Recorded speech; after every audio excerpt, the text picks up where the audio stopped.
The countdown to Ambazonian independence have begun. Good morning, fellow Ambazonians. Today is Saturday, number 18 day for the month of September 2021. Today, not today, nobody go seize us to jubilate. Nelson Mandela and Nkrumah, it's not Sisi Christian, Africa, Africa, Africa, Africa. Ambazonians around the world and on ground zero are preparing to celebrate the day the United Nations designate as the Independence Day of the British Southern Cameroons, Ambazonia. Ladies and gentlemen, welcome to another episode of my daily podcast to you. My name is Capo Daniel, the Deputy Defense Chief of the Ambazonia Defense Forces, aka Sense Pass King. Ambazonia gets ready to commemorate the day designated by the United Nations as the Independence Day of Ambazonia. This day marks the recognition of Ambazonian sovereignty and the right of its people to determine their political outlook as outlined by the various charters of the United Nations and the African Union. But first, the Republic of France, where be the colonial master for French government and a proxy master over Ambazonia, they face a lot of international challenge. The latest one it come as the Australian government cancel a trade deal for buy from the French government nuclear submarine in favor of signing a new deal for getting into a nuclear submarine supply agreement with the United States of America in an alliance called AUKUS between United States, Australia, and the United Kingdom. The cancellation of the trade deal worth over $60 billion by the Australian government, it does show a rift between the West and the French government.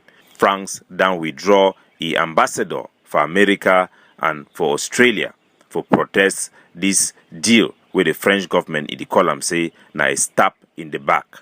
France na country where it don't always be the source of pain in Africa, justifying dictatorship and suppressing the right of Africans to be able to elect their own leader using the so-called justification of stability over human rights as a major diplomatic weapon against the Western power that have always preached of democracy in Africa. The fallout of France with the West, especially the United States of America, is a welcome news for those who seek for major changes around Africa and in Ambazonia in particular. This also comes as the French had fallen off with the Spain and Italian government over similar challenges. With the refugee crisis looming across the globe, more and more Western countries are beginning to realize the real face of France, and there is a glimpse of hope that as the West isolates itself from France, they will be able to have breakthrough in diplomatic pressure in resolving Africa's problem, especially those of us in Ambazonia. While in Ambazonia, the trend of La République du Cameroon and its partner to manipulate the narrative of the Ambazonian crisis or liberation war continues. The latest one being a report by Randy Josiah of the BBC, who deliberately misrepresents audio recordings of Ambazonian leaders in order to suit the consistent trend of the international community trying as much as possible to portray the Ambazonian leaders and the Ambazonian liberation war as a struggle to create a new country and not necessarily being a representative of the people's will and people's interests of the Southern Cameroon. Here is part of the excerpt of that presentation. A tragic moment on the highway linking Kumba, the main commercial town in the southwest region, and Buea, the regional capital. A woman shot dead in the back of an 18-seater commuter bus. They dared to ignore a 2-week lockdown declared by the separatist Ambazonia leadership based in the diaspora. Gunmen are enforcing the lockdown in the 2 English-speaking regions. In this report, Randy Josiah of the BBC continued the trend of portraying a unanimous position of all the Ambazonian leadership when it comes to atrocity against the Ambazonian people. But the international community, La République du Cameroon, and their partners will not do the same when it comes for the position of the Ambazonian leaders to negotiate and have a peaceful settlement of this war away from military confrontation. When it comes to talk about Ambazonian willingness to negotiate, something all the Ambazonian leaders have reiterated, the international community and their media partners will portray the Ambazonian struggle as a one who have chosen the military option over negotiation, when on the contrary, it is La République du Cameroon who have opted for the military option that have brought a lot of death to our people. Let us continue. A tragic moment on the highway linking Kumba, the main commercial town in the southwest region, and Boya, the regional capital. A woman shot dead in the back of an 18-seater commuter bus. They dared to ignore a 2-week lockdown declared by the separatist Ambazonia leadership based in the diaspora. Gunmen are enforced. So the whole idea is to say that the Ambazonian leadership is based in the diaspora and have given instruction for 2 weeks lockdown. But we know for sure that the Ambazonian leadership is divided into faction. As a matter of fact, it is just a single faction that declared the 2 weeks lockdown. And it is a deliberate misrepresentation to claim that the Ambazonian leadership in the diaspora has declared a 2 weeks lockdown, knowing fully well that the Ambazonian leadership is split over this matter.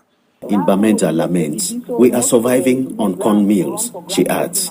Elsewhere, some children have had their fingers and ears chopped off for daring to go to school. Workers of a palm oil plantation have also been maimed. On the first day of the lockdown, soldiers shot dead 2 separatist fighters in a village in the southwest region. This other resident says life is tough as shops are locked and basic commodities difficult to find. This is how the ghosts took over vast parts of the 2 troubled regions where Ambazonia separatist advocates want to restore the former southern Cameroons. So the whole narrative is how the Ambazonian forces have taken over, or the Ambazonian separatist movement have taken over the southern Cameroon, pitching the taking over of the livelihood of our people as that being of cutting of hands, cutting of ears of children who wanted to go to school. Yes, indeed, this incident happened.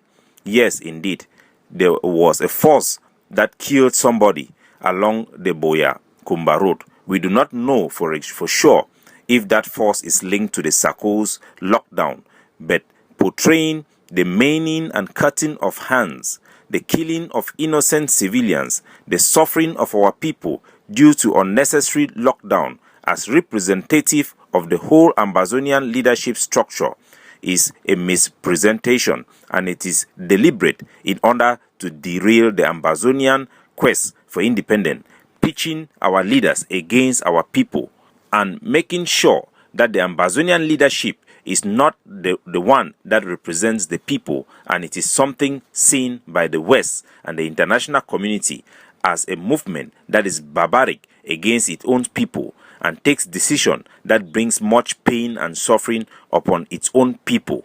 This is not the new trend. The question of representing the southern Cameroon legitimately have always been the question, even from when John Gu Foncha accompanies a delegation to represent the territory in the United Nations. The issue of competence and legitimacy to represent the interests of the people or to speak on behalf of the people was raised then, and it is still the same excuse that is being used to store the Ambazonian people rights to exercise their right of self-determination. During the period of Seseko Ayok Tabi, the question was often raised: do you speak on behalf of the people? Are you representative on behalf of the people? How are you sure that Southern Cameroonians want independence? Who voted you? Who made you their leader or somebody who is qualified to speak on their behalf? Have always been the trick. Now, after several census and poll have been carried out by independent groups such as the CDN and Cardinal Tumi's AGC that have established the will of the Ambazonian people to demand for separation and independence, the twist still remains. The Ambazonian leaders want to be portrayed as the ones that are against common sense, the ones that inflict unnecessary pain on their people, and the ones who enforce draconian rule that are not reasonable against the will of the people on the people because they wield the power of the barrel.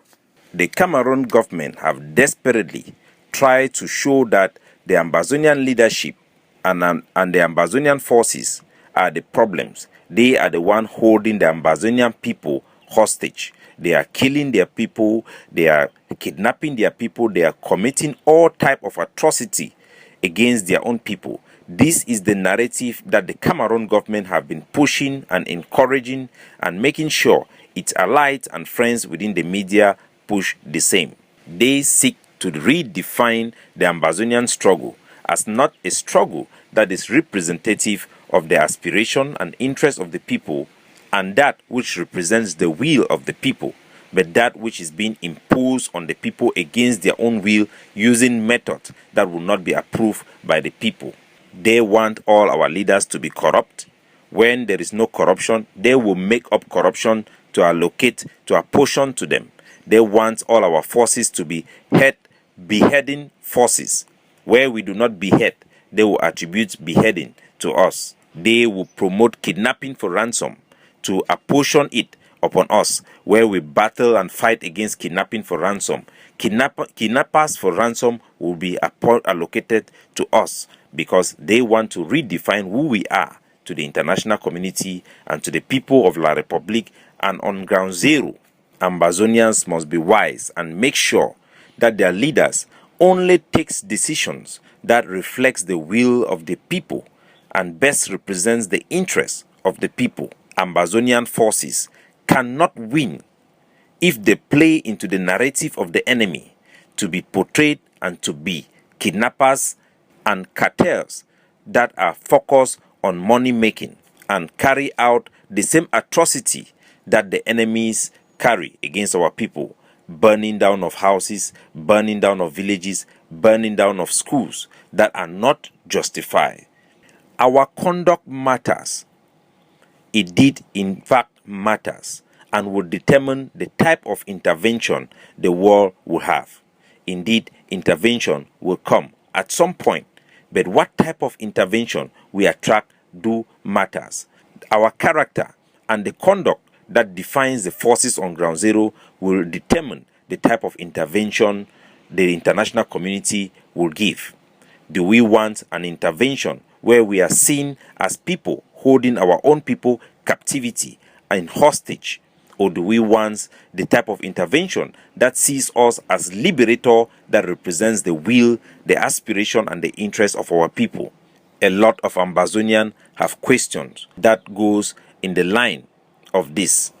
As with the Tokam, every water fit quench fire, but some water the way when it quench fire, that fire it no fit light again because that water it carries sand and dust.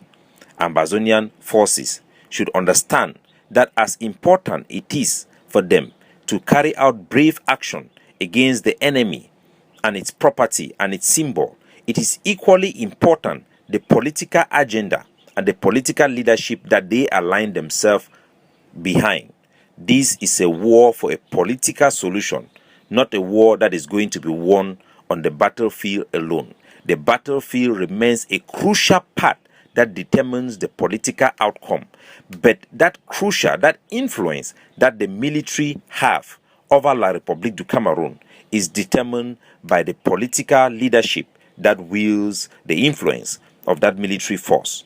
As the old saying goes, soldiers don't have brains. They don't think for themselves. Soldiers are meant to fight and defend the interests of the people. Who do you fight for determines what you are fighting for, irrespective of what you think you are fighting for. Fight and kill La République for federalism, and federalism will win. Fight and kill La République for independence, and independence will win. It does not matter what you think. What matters the most is what your leader and your representative thinks. When you take people go for court, for go judge them, that judgment, the judge, a judgment, it rely not only for way to way the people then talk, but for way to way their lawyer them present their case. Make sure your lawyer, now the right one, where they defend you for in front court. If you carry a lawyer, where they go talk, say, me then condemn you, that judge, you know, go spare you. If you carry a lawyer, where you stand, it defend me, the clear your charges. Now that one way you go get them. Pussy, no fi born dog. Mango, you no fi produce cassava. Even if then do na implantation. To what end does this endless war bring to us? Short-term ecstasy of happiness, of seeing our victories, social media likes, followership. Why are we fighting? It should be worth it. If the interest of our people is worth fighting for, is worth killing for, is worth dying for, it equally should be important to be well guarded, to be well presented, so that the good deed that we do will be richly rewarded. As the Bible says, and the Bible is always right, do not put new wine inside old sack cloth. If all the death, if all the killing, if all the sacrifices of our people is to end up in the hands of the wrong person, just like the hard-earned money of a businessman, of a struggling person, ends up in the hands of a thief who is going to squander the money because he knows no pain in making that money, then it will all be futile. We should all take a lesson from what is happening around us. In Guinea, the African Union, the ECOWAS, stayed quiet while Conte changed the constitution of Guinea, carried out fraudulent and rigged election, and they did absolutely nothing. Today, the people of Guinea have risen up and supported their military that have taken over their country. The international community, the African Union and ECOWAS, that stayed silent while Conte brutally oppressed its people and rigged them and steal away from them the rights to choose their leader. The ECOWAS have come now to impose sanction upon the people and the leadership of the Guinea. If the ECOWAS indeed cared about the interests of the Guinea people, wouldn't they have taken measures to protect the Guinea people against a regime that subvert the constitution and take away the right of choice of the Guinean people? One can clearly see that the international community, the African Union, the ECOWAS, would want to see a Guinea that oppresses its people. It will be a tragedy. It will also be a tragedy for the Ambazonian people to fight everything and give everything they can give and end up with a regime that will be representative of the same regime of La République du Cameroon in Ambazonia. A regime that will not be representative of its people's will and interests. A regime that will batter its own people, kill its own general, and oppress its own people with zero sentiment of the pain and suffering of its people. Yes, it does matter. The war is not a war of fairy tale. You don't get what you deserve. You get what you tolerate and excuse. If witches were horses, beggars could ride. There is a way that looks right in the eyes of man, but at the end is destruction and regret. As Ambazonians prepare to celebrate their Independence Day, they should know that independence will not come if they choose a leader that does not stand, it does not articulate, does not represent independence. The international community is not stupid. La République is not stupid to stay off the negotiation table until they get one of them to be a representative of Ambazonia.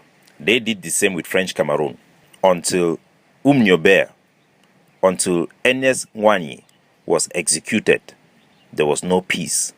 The prayer for Ambazonia to not end up as one of those regrettable books of history, of literature in Africa, like that of La République du Cameroon. The Cameroon government have failed to kill the Ambazonian resistance and war through the HD because it lacks the most important ingredient. Maybe, perhaps, they will have it one day. In conclusion, listen to an excerpt of my last presentation. This is the climax of whatever they are doing. This is the climax. Now they want to make this ghost town an issue of who is actually speaking for the revolution, who is actually in control, and who is not in control. The person who is in control, the person who speaks for the revolution, will determine the outcome. This will have a direct impact on what Mr. Pobia, Eko, they are trying to do, and Ngongo, they are trying to do with the negotiation with the HD and the Switzerland. This have a direct impact on that project. So now listen carefully. Make a rewind and back to Mome when I hear how it talk. Opinions from those who seemingly are calling the shots for lockdown. Ayabacho says no lockdown. Ayukta-based faction through Yerima says no lockdown. Sako say lockdown. The people don't really know what's happening. So now the climax that the picture now say Ayabacho, Yerima, Seseko, all of them on one side they say no lockdown. Then Sako say lockdown. Now who go win? This narrative where they put them now for justify where they be about for do them where now the negotiation where Paul Biarango arranged about Switzerland already where we know where the Swiss government is push and through the HD. Now the climax is for them for do it where they want to do them. Make una be careful. Una listen. Mr. Leo, I think I'll hold a contrary view because we have seen this before. At one time, some people got up to say, no more ghost towns. Mm-hmm. And others said, the ghost towns have to continue. So I think this is an opportunity for the people to know who is actually controlling Ground Zero. So, this is the main objective of this ghost town. The last ghost town they called 1 year ago, we know for sure that it was asked, it was requested by the HD to demonstrate power that Sako is in control so that they can continue with their fake negotiation, which is going to be a negotiation forever and stop the war and have ceasefire and all those things that they try to do after that. But so that was an excerpt of my last presentation. Indeed, it matters. Why is the Ambazonian leadership divided? Are we all fighting for the same thing? We are not. The World Bank report, I quote, remains the most objective eye-opener to all Ambazonian people that the leadership that have signed up to the Swiss deal have accepted something less than independence privately. They are not fighting for what Seseko, Ayabacho are fighting for, which is outright independence. They have made concession at the back door before negotiation. That will not end the pain or the war. It will only prolong it. And if they indeed win, Ambazonia will get exactly what they deserve. If the HD faction of Sako is given the power to negotiate, the outcome will not be different, or the outcome may never come, because it may be so bad that the negotiation itself will be the victory, a negotiation that will never end, while the gulags will identify the real fighters and eliminate them one by one. Africa have never lost a chance to lose a chance. We hope this time the story of Ambazonia will be different. What doesn't look good does not look good. If it walks like a duck, it barks like a duck, it is a duck. Fly, we need a year advice, it could follow the corpse for grief. All these wise sayings were not meant for nothing. It actually meant something. Those who seek for short-term pleasure will end up in the gulag. La République du Cameroon's flags have been burned. We celebrate. That is the good thing that has happened. We have reached a level where La République can allow killers and murderers of its own soldiers like Nambere and Success Nkongo to walk and greet their ministers. We have humbled the occupier. We have shamed La République, our oppressor. We should forge forward for absolute separation and independence. We should not compromise our demand, and we should be smart enough to know where to make demands for right representation to happen. It is true, the saying that they say, cut off the head, kill the snake by cutting off the head, and the body will collapse. Give the best car a drunken and irresponsible driver, and they will crash. That is the old trick that have always worked, and that is the trick La République and France is using against Ambazonia. To develop vaccine against illness, you use the same virus that created the illness to form the vaccine. To cure snake poison, you use snake poison to cure snake poison. The Guardian Post of today captures this podcast. In its caption, it says, "Time to rebel against lockdown, ghost town, school boycott that enslave Anglophones." Indeed, La République is giving us our medicine. We have used lockdown, ghost town, and school boycott effectively. Now, they have used it against us by propping up individuals that are going to use those same things that we have used in our favor to use it against us. And they will make sure that they will come in and be the ones that have rejected the lockdown, rejected the school boycott. The last thing they can do is to allow Ambazonian leadership to represent this common sense issue that our people want. Now, listen to the last excerpt of this audio from BBC. For this part, they want to talk about the lockdown of Sako Ikome. Then go take Ayabacho audio, we talk about Ghost Town. Mix them for day, me they let's say them two, then be in favor of the unnecessary lockdown, because the last thing La République want for sure, na say Ayabacho or the true nationalists them, then stand against things we be against our people, and they stand with our people. Wanna listen. Regions where Ambazonia separatist advocates want to restore the former southern Cameroons. Chris Anu is communications secretary. We expect the collaboration of every Ambazonian on ground zero. We should never forget we are in war. But why the perennial lockdowns and ghost towns, which despite their crippling effects have stretched for over 4 years now? Another separatist leader, Dr. Ayaba Lucas Cho. The ghost towns have evolved to become a national symbol of resistance, a day of national defiance, a day of collective opposition to the tyranny and colonialism of our country. It is huge and symbolic. It is also a day that we remind ourselves of the blood spilled, the lives lost, the liberty taken away, and the men and women locked up in the dungeons of the occupier because they dared dream of a homeland. The ghost towns will continue until the last troop of the enemy withdraws or is bundled out by force. So how feasible is lockdown as a weapon for Ambazonia independence vis-a-vis the sufferings it unloads onto the population? Peace Crusader Enwe Francis. So that is the fix. The fix is in.